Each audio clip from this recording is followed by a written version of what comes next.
Bienvenidos a la charla Dharma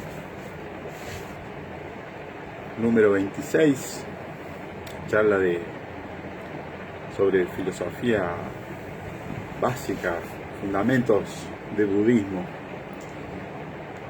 También le decimos la filosofía budista para ser feliz, para alcanzar la felicidad. Entonces esta es la charla número 26 y el tema de hoy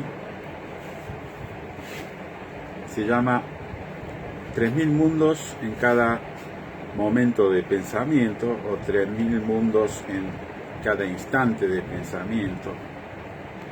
Buenas noches, bienvenido Hui Chuan,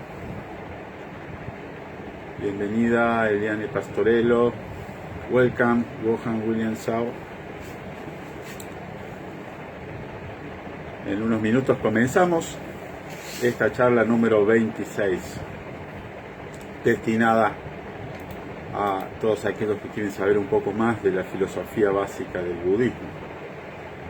El budismo es una práctica, es algo experiencial, pero tiene una amplia teoría, un amplio desarrollo teórico, ¿no? Que desde la perspectiva Chan o Zen hace las veces de un dedo que señala a la luna, o sea, señales hacia la verdad que no puede ser expresada con palabras. Entonces siempre que escuchamos alguna enseñanza budista tenemos que tener en cuenta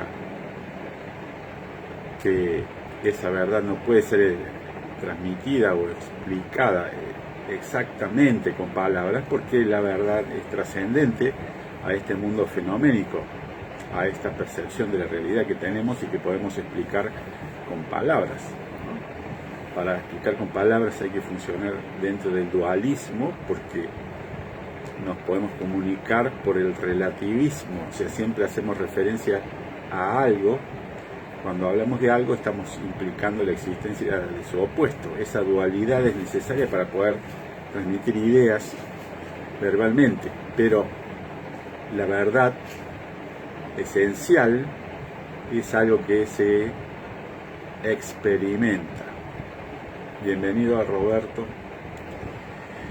Es algo que hay que experimentarlo, y una vez que lo experimentamos, lo comprendemos, pero no lo podemos explicar. Entonces tratamos de explicar, de dar palabras alrededor, pero de manera tal que esas palabras no satisfagan totalmente nuestra curiosidad, porque la curiosidad, la duda en términos de curiosidad, es uno de los motores de nuestra práctica. Entonces tenemos que tratar de no satisfacerla con palabras, porque las palabras en ese caso serían un obstáculo para nuestra experiencia definitiva, para nuestra práctica. Entonces, así con esta introducción voy a saludarlo formalmente. Saludamos todos al Buda, Namo Buda Mira, Namo Buda Mira, Namo Buda Mira. Bienvenidos entonces todos. Hui Hao, bienvenidos todos a la charla número 26 de filosofía budista, conocimientos básicos de budismo, conocimientos básicos de la metodología que dejó Buda y de la interpretación teórica para este método hacia la felicidad, porque la iluminación, la liberación, al final de cuentas, es aquello que podemos llamar verdadera felicidad. Una felicidad que no depende de circunstancias, no depende de cosas externas, no depende de logros, no depende de posesión de cosas, ni siquiera de posesión de bienes espirituales, no depende de eso. Es una felicidad que surge de nuestro estado de budeidad, nuestra naturaleza verdadera, nuestro rostro original. Entonces el tema de hoy este tema número 26. Es muy interesante. Como siempre, a mí me encantan todos estos temas. Me parecen todos muy interesantes. Y hoy lo que vamos a ver es un momento de pensamiento contiene 3000 mundos.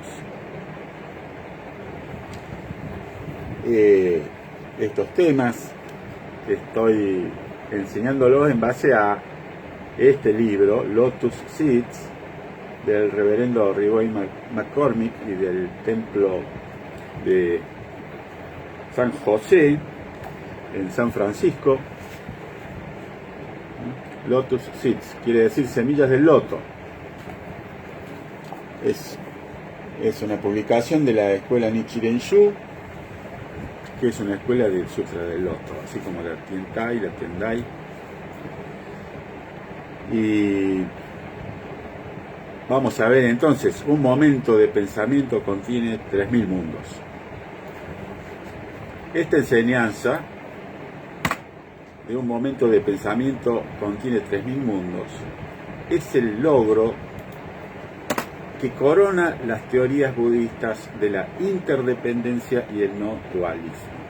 Las teorías budistas de la interdependencia, o sea, de que nada surge si no es por causas y condiciones. Entonces nosotros surgimos de otras causas anteriores y condiciones, y a su vez somos parte de causas y condiciones para el surgimiento de otros fenómenos, de otras personas, de otros seres. Todo es interdependiente y en ese sentido hay una unidad. No somos individuales y separados, sino que somos interdependientes. La individualidad es una apariencia y en realidad somos una manifestación del todo, de un proceso. Y el no dualismo, en el sentido de que el dualismo es solo una forma de comunicación basada en la relación entre opuestos, pero que en realidad esos opuestos dependen uno del otro. No hay nada que exista por sí mismo, necesita la existencia de su opuesto para hacer referencia a eso y para que podamos conocerlo, ¿no? Porque en realidad no hay un dualismo esencial, las cosas son como son y no como nosotros las etiquetamos, las conceptualizamos. Entonces, esta enseñanza de 3000 mundos en cada instante de pensamiento corona esta teoría, esta enseñanza budista de la no dualidad y la interdependencia. Esto, en la perspectiva del budismo de Nichiren, se conoce como Ichinen Sansen. Ichinen Sansen, que quiere decir literalmente un momento pensamiento 3000.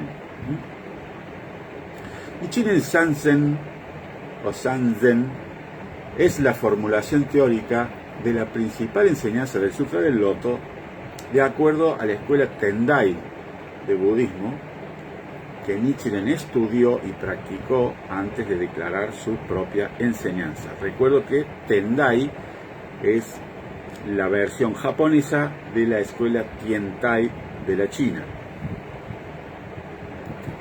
de la cual el principal exponente fue el maestro Xi Yi, se escribe también Chi Yi, que en realidad fue el tercer ancestro, el tercer patriarca de esa escuela, pero como hizo un trabajo tan importante, fue nominado por la corte, que es la que daba este tipo de resoluciones en China, como gran maestro. Se dice que venció a un montón de otros monjes, a otros eruditos, al presentar en debate su enseñanza acerca de la categorización de todos los sutras y demostrar que el Sutra del Loto era la enseñanza superior del Buda, ¿no? Y bueno, dentro de esta corriente, el Ichinen Sansen es la formulación teórica de la enseñanza principal del Sutra del Loto, de acuerdo a estas escuelas, también llamadas escuelas del Sutra del Loto, de la cual luego surge el budismo de Nichiren. Es decir, el maestro Nichiren, tanto como el maestro Dogen, fundador de la escuela Soto Zen, ambos, cada uno por su lado, digamos, pero ambos estudiaron en el templo principal de la escuela Tendai en Japón. Y Nichiren estudió, se recibió de monje en esa escuela y practicó esa escuela hasta que desarrolló su propia enseñanza y presentó su propia enseñanza, que es la recitación del título del Sutra del Loto, ¿no? Bien, como las tres verdades, Ichiren Sanzen es una manera de expresar la naturaleza dinámica e interdependiente de la vida, a la cual el Buda se despertó a través de su insight meditativo, a través de su percepción meditativa. El Buda despertó a esta naturaleza de la vida dinámica e interdependiente, que es expresada como Ichiren Sanzen. Nichiren reconoció la importancia de este principio y lo hizo una parte central de su propia enseñanza. Recordar que Nichiren no postuló estar enseñando algo nuevo, sino que su postulado era que él estaba recuperando la enseñanza principal del Buda Shakyamuni, que se expresó a través del Sutra del Loto. ¿Okay? Bueno, para comprender qué significa decir que un momento de conciencia o un instante del pensamiento contiene 3000 mundos, debemos comprender que los 3000 mundos o modos de existencia son un análisis de la vida como es vista desde la perspectiva del Buda, así como el Buda ve la vida. Este análisis se compone de los 10 mundos, su posesión mutua, los 10 factores y los 3 ámbitos. 10 mundos, posesión mutua, 10 factores y los 3 ámbitos. Entonces, el primer paso para llegar a los 3000 mundos es reconocer los 10 mundos. El primero, los 10 mundos, que consisten en los 6 mundos del renacimiento, que son infierno, hambre, animalidad, ira, humanidad y cielo. Esos 6 son los mundos del renacimiento, los mundos samsáricos, en los que remorimos y renacemos, y en ese renacer experimentamos el sufrimiento. Y solo cuando renacemos como seres humanos tenemos la oportunidad de alcanzar la iluminación, es decir, de hacer un esfuerzo voluntario de la búsqueda de la iluminación, motivados o alimentados por el sufrimiento. Por eso un mundo superior como es el mundo del cielo, que son muchos, hay muchos cielos, de acuerdo a la doctrina budista. Los seres en ese cielo están tan bien que no quieren liberarse de nada, pero a diferencia del cielo planteado por otras corrientes religiosas, el cielo budista también es un lugar impermanente. Entonces, eventualmente se termina el tiempo del buen karma para renacer en el cielo y se renace en alguno de los otros mundos de acuerdo al karma remanente. Entonces, cuando uno nace como ser humano, es muy difícil nacer como ser humano, es uno de los 6 mundos, y entonces no debería desaprovechar la oportunidad de hacer el camino espiritual para alcanzar la liberación. Bueno, entonces, los 10 mundos consisten en esos 6 mundos que les acabo de mencionar, los mundos del renacimiento, y los 4 mundos superiores, que son el mundo de los discípulos, o los que escuchan la voz, que nosotros llamamos en sánscrito Shravakas, el mundo de los contemplativos solitarios o aquellos que se autorrealizan, o llamados pratyeka budas en sánscrito, el mundo de los bodhisattvas y el mundo de los budas. Esos 4 mundos serían los 4 mundos superiores de los 10 mundos. Cada uno de esos mundos contiene a su vez los 10 mundos. Cada uno de esos mundos tiene esos, digamos, los mismos mundos dentro de ese mundo. Entonces, uno tiene una tendencia de vida en un determinado mundo y también puede experimentar los 10 mundos dentro de esa tendencia de vida. Por ejemplo, si uno está en estado de infierno, uno es una persona que vive en el permanente estado de sufrimiento, su entorno es sufrimiento y su interior es sufrimiento, a su vez tiene los 10 mundos. Entonces, uno puede experimentar la felicidad del cielo ante una circunstancia X, pero no la va a experimentar tan feliz como alguien que está en un estado de humanidad, por ejemplo. Y va a sufrir mucho más si dentro del estado de infierno se le presenta una circunstancia de sufrimiento, porque va a ser infierno dentro de infierno. Entonces esa persona, el sufrimiento va a ser atroz. A uno, si está en otro estado, le va a llamar la atención cómo esa situación le causa tanto sufrimiento a esa persona. Bueno, es porque esa persona tiene una tendencia de vida de sufrimiento, entonces, o algún estado más bajo que el que tiene uno, entonces el sufrimiento se manifiesta mucho más fuerte. Esa es una forma de ver, de explicar también por qué la gente siente de manera distinta. Todo depende de la mente, pero depende justamente de en cuál estado está su mente para que uno experimente las cosas con más felicidad o más sufrimiento.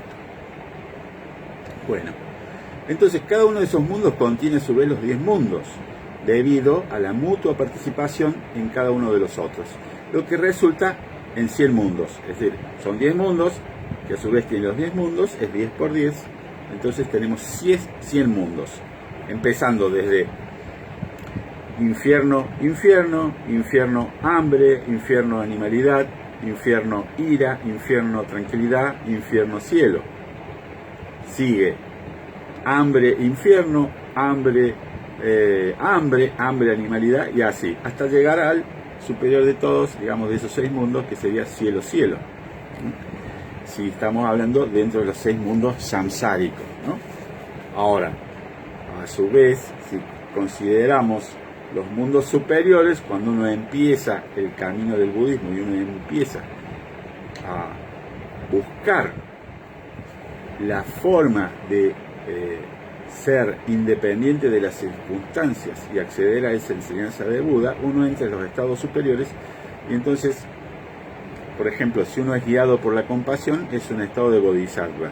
Entonces, un bodhisattva cuando sufre menos que alguien que está obviamente en un estado de infierno, y sufre menos que alguien que está en el estado de humano común, pero a su vez es más feliz que los anteriores cuando le toca ese estado, ese mundo, se manifiesta ese estado de felicidad. Pero bueno, esos son 100 mundos, espero que se entienda, ¿no? La combinación de los 10 mundos con 10 mundos a su vez posesión mutua. Por otro lado, la vida también es entendida en términos de los 10 factores, también conocidos como las 10 talidades, en inglés suchness. O sea, cuando decimos las cosas son como son, podemos decir las cosas tales como son, y bueno, una forma de traducirlo, que no sé si será la mejor, pero es la que yo uso, es como talidades. estos son 10 factores, son los aspectos que revelan el funcionamiento de la ley de causa y efecto en todas las cosas, ¿no? Los 10 factores. Estos son los 10 factores que el Buda revela en el capítulo Medios Hábiles del Sutra del Loto, el capítulo 2, ¿no? Que nosotros en nuestra liturgia, en nuestra práctica de Gongyo completa, lo recitamos, el capítulo 2, es la parte final, donde dice la realidad de todas las cosas en base a sus apariencias como tales y así, a sus entidades como tales.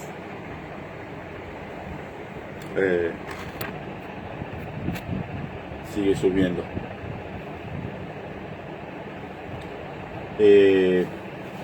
Esa parte son los 10 factores. Naturaleza, me faltaba el segundo. Apariencia, naturaleza, entidad. Apariencia, naturaleza, entidad. Poder o potencialidad. Influencia, cuando se ejerce ese poder o potencialidad. Causa interna, causa externa o condición.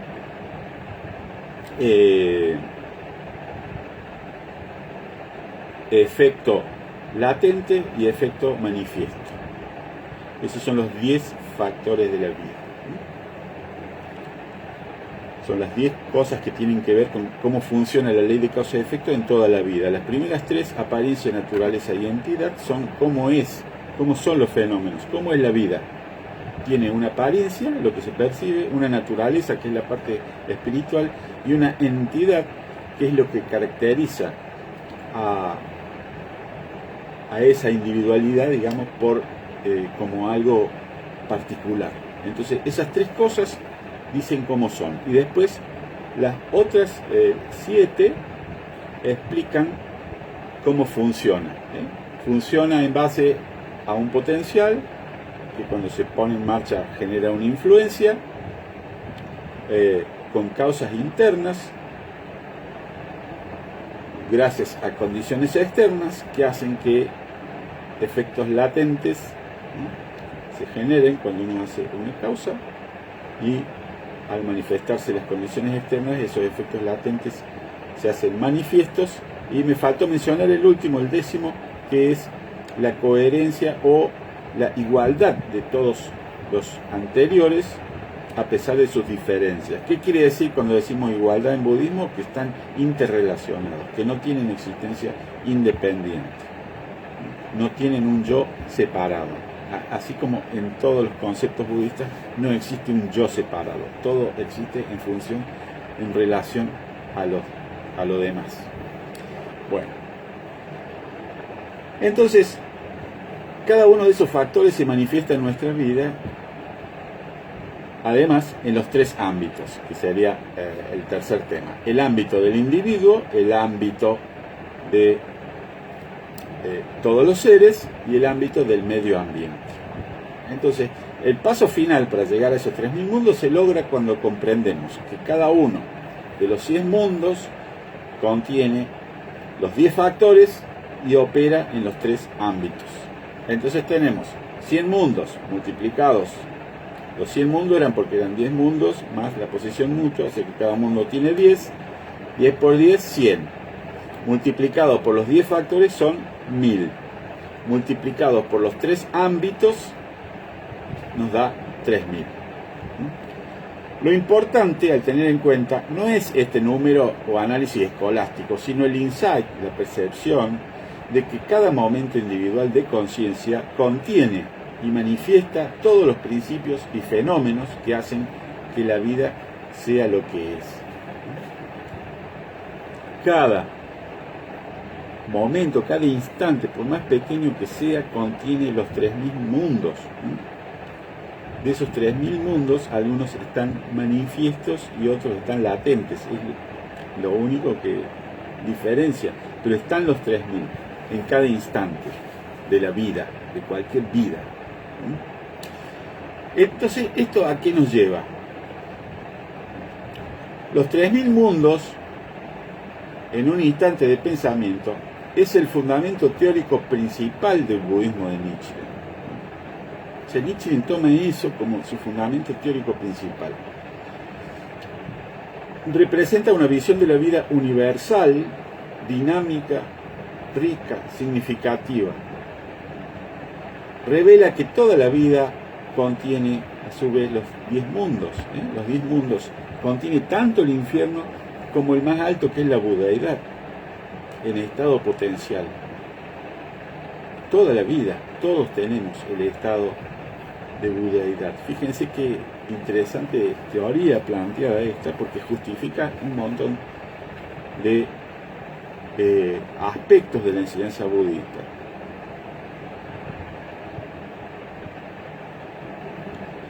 Que no están explicados de otra forma.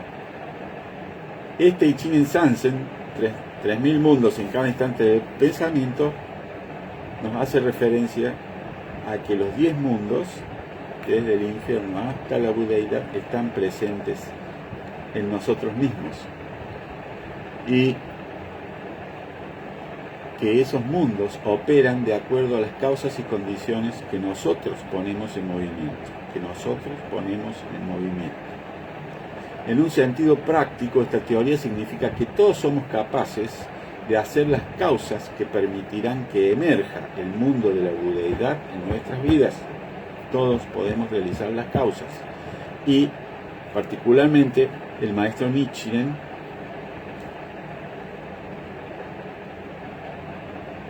estipuló o concibió esta práctica, se iluminó, despertó a la verdad de que la práctica para poner esto de manifiesto es la recitación del título del Sutra del Loto, que contiene todas estas enseñanzas. Entonces, cuando recitamos Namu Myoho Renge Kyo, estamos haciendo las causas y a la vez manifestando esta realidad de Ichinen Sansen. Antes de Nichiren, Ichinen Sansen era una teoría que los practicantes budistas intentaban entender a través de la práctica meditativa. Pero Nichiren enseñó que Ichinen Sansen puede ser realizado a través de la fe en el Daimoku. Es muy interesante esto, porque normalmente decimos que en el budismo no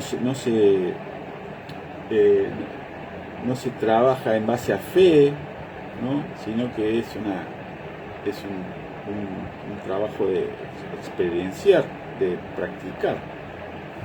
Pero bueno, no es que no se trabaje con fe, es que la fe no es una fe ciega, es una fe, llamémosle, de confianza. Cuando tenemos confianza en la práctica, eso nos ayuda a practicar más, porque si no le tuviéramos confianza, no querríamos practicar. Cualquiera que no le tiene confianza, no practica. Entonces hace falta la fe. Le ponemos fe a esta práctica y a través de esta práctica, de esta recitación del título del Sutra del Loto, podemos realizar Ichinen Sansen. Realizar es cuando nos cae la ficha, cuando realmente comprendemos, vemos, experimentamos. En el propio final de Kanjin Honsensho, él escribió, Nichiren, dice: para aquellos que son incapaces de comprender los 3000 mundos contenidos en un pensamiento, el señor Buda Shakyamuni, con su gran compasión, envolvió esta joya, la joya de los 3000 mundos, de Ichinen Sansen, con los 5 caracteres de Myoho Renge Kyo, y la colgó del cuello del ignorante en la decadente era del final del Dharma. Recordemos que para el budismo Mahayana estamos en la era del declinar del Dharma, donde es muy difícil practicar porque no tenemos la predisposición a la práctica meditativa. Solo muy poca gente tiene esa predisposición a meditar y a seguir el Dharma. El que tiene predisposición a meditar suele ser rebelde al Dharma. El que sigue el Dharma suele ser renuente a meditar. Hay como predisposición al haber nacido en estas épocas que nos dificulta la práctica.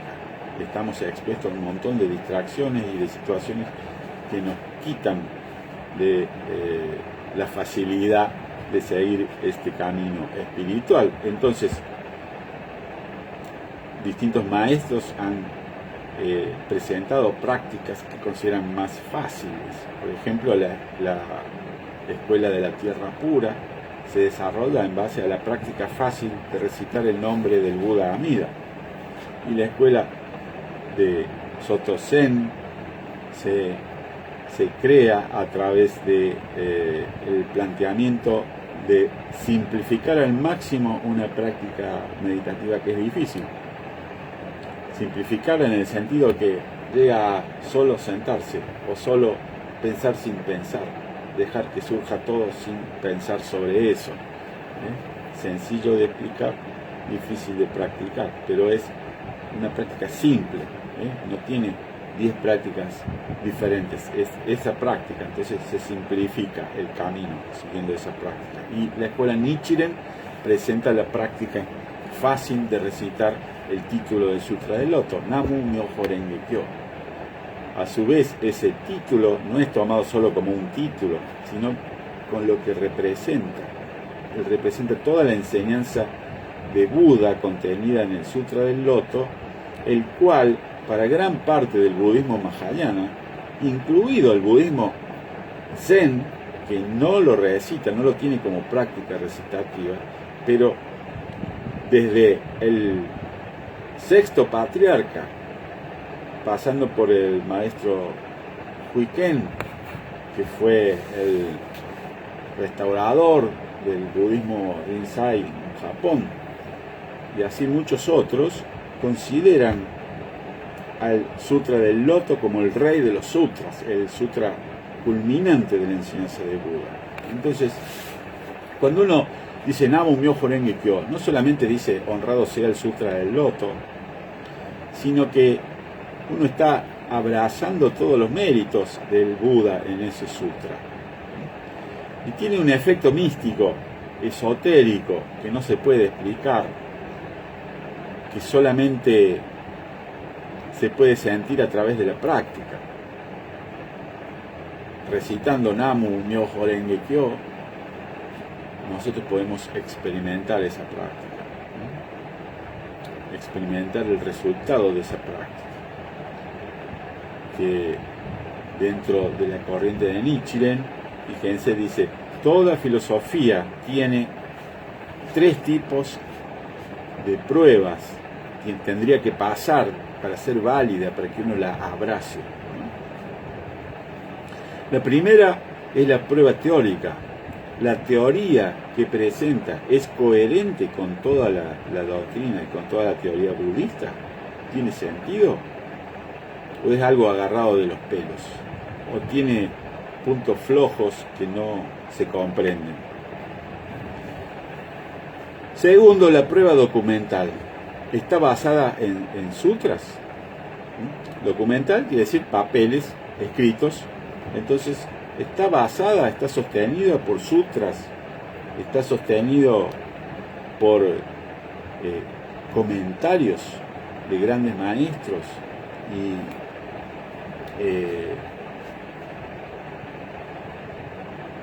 pasados a través de la tradición como válidos. Se me fue la palabra que quería decir, cuando son no justificados, pero bueno, son validados, son apoyados, autenticados por la tradición de maestros. Está basado en eso esta enseñanza filosófica. Entonces, si sí, entonces, bueno, perfecto. Tiene la prueba teórica y tiene la prueba documental. Pero hay una tercera prueba que es la más importante de todas y que es la prueba real. ¿Y qué es la prueba real? Es que si uno pone en práctica esa práctica, funciona. ¿En qué sentido funciona? En el sentido de que nosotros podemos ir percibiendo cómo nuestra mente se va transformando, cómo el objetivo del camino espiritual se va haciendo patente, se va manifestando. Recuerden que el objetivo del camino espiritual se define como aquel que nos aleja de la codicia, la ira y la ignorancia, que son los tres venenos que generan el error de percepción y el sufrimiento, y contra los cuales el Buda presenta su metodología de liberación para liberarse de eso. Entonces, el camino espiritual debe alejarnos de esos venenos y, por otro lado, despertarnos, ¿qué cosa? Lo contrario. O sea, si nos alejamos de la codicia, se tiene que manifestar nuestra generosidad. Nos alejamos de la ira, se manifiesta nuestra compasión. Nos alejamos de la ignorancia, se manifiesta nuestra sabiduría. Es decir, podemos percibir, podemos darnos cuenta de que estamos mejorando como personas. Si la práctica es conducente en ese sentido, podemos decir que bueno, sí, hay una prueba real. Ahora, no todo es espiritual, también hay cosas materiales que nosotros necesitamos para poder seguir el camino espiritual, porque quien tiene hambre y sed y no tiene un techo, difícilmente, a menos que sea una asceta, un monje, puede seguir el camino espiritual. Está más preocupado por comer, por abrigarse, por no mojarse bajo la lluvia, por sostener a su familia. Entonces necesitamos ese sustento, y entonces no está mal tener aspiraciones de logros, de realización vocacional, de trabajo, de ingresos, etc. Por lo tanto, la prueba real también debe abarcar eso. Si yo practico y necesito despertar mi sabiduría para encontrar el camino correcto, para que mis circunstancias mejoren, para que yo sea capaz de responder mejor a mis circunstancias, entonces también es una prueba real. Entonces está bien plantearse esos objetivos y practicar con miras a esos objetivos. No tiene por qué ser nuestra práctica algo tan místico, digamos, que eso pueden buscarlo quizá los monjes, pero no tenemos que olvidar que si nosotros solo aspiramos a lo espiritual porque nos parece contaminado lo material, la codicia por lo espiritual sigue siendo codicia. Pasamos de un deseo de acumulación de cosas materiales a un deseo de acumulación de cosas espirituales. En ambos casos estamos alimentando el ego, estamos alimentando una visión errónea de la vida, ¿no? Entonces, siempre el budismo es el camino medio. Entonces yo debo buscar el camino espiritual, pero sin descuidar mi situación en el mundo. Si yo no soy un monje, o aunque yo sea un monje, si yo tengo familia, tengo que procurar encontrar la manera de sostenerla y protegerla. Y además, si uno está en mejor situación, puede ayudar más a otros, ¿no?, que pueden estar necesitando. Entonces, nuestra práctica budista no es solamente para gente que se quiere retirar del mundo. Nuestra práctica budista es una práctica para llevarla adelante en la vida diaria, en el mundo diario, en el mundo lleno de competencia, rivalidades, problemas, nervios, estrés. Es ahí donde nos cabe a nosotros llevar adelante nuestra práctica, nuestro aprendizaje. Y no hay una práctica fuera de esto.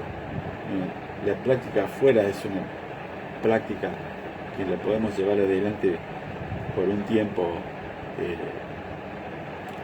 transitorio, digamos, para poder avanzar más hacia adentro en la meditación, pero realmente la práctica valedera es la práctica que se lleva adelante en el mundo y que podemos aplicar en el mundo. Así que bueno, De esta manera termina esta interesante teoría, enseñanza sobre Ichinen Sansen, 3000 mundos o 3000 estados en cada instante del pensamiento. Como están esos 3000, depende de mí qué yo hago que se manifieste, porque las circunstancias tienden, cuando no estamos practicando, cuando no estamos entrenados, tienden a llevarnos por delante y nosotros estamos permanentemente a merced de esos vientos de las circunstancias. Pero cuando empezamos a practicar, nosotros sabemos que tenemos un norte, que es nosotros transformar nuestra mente, nosotros controlar la mente, nosotros controlar cómo respondemos a las circunstancias. Entonces, esa práctica son 3000 mundos. Tratemos de manifestar los estados más altos de bodhisattva, compasión, generosidad, sabiduría de ver las cosas como son. Y estando bien nosotros, bien centrados, somos una buena influencia para nuestro entorno, para nuestros hijos, nuestra pareja, nuestros amigos, nuestros vecinos. Entonces, ese es el sentido que tenemos que darle a la práctica, no una cosa, no sé, lejana, mística, sino traer eso a nuestra situación actual y trabajar y ser realista, trabajar en base a eso, que realmente la práctica budista nos ayude a transformarnos, no seguir siendo bamboleados por los vientos de las circunstancias, tanto las negativas como las positivas, porque por ahí las positivas nos distraen, porque no sufrimos, entonces no practicamos. Entonces, agradezcamos los sufrimientos que nos motivan a practicar y también abramos los ojos y la atención ante las circunstancias positivas, que eso no nos distraiga de nuestra práctica. Les agradezco mucho que hayan participado, que hayan acompañado. Si tienen preguntas, me escriben, con gusto les estaré respondiendo en subsiguientes charlas. Buenas noches, muchas gracias. Namo Buddha Mida.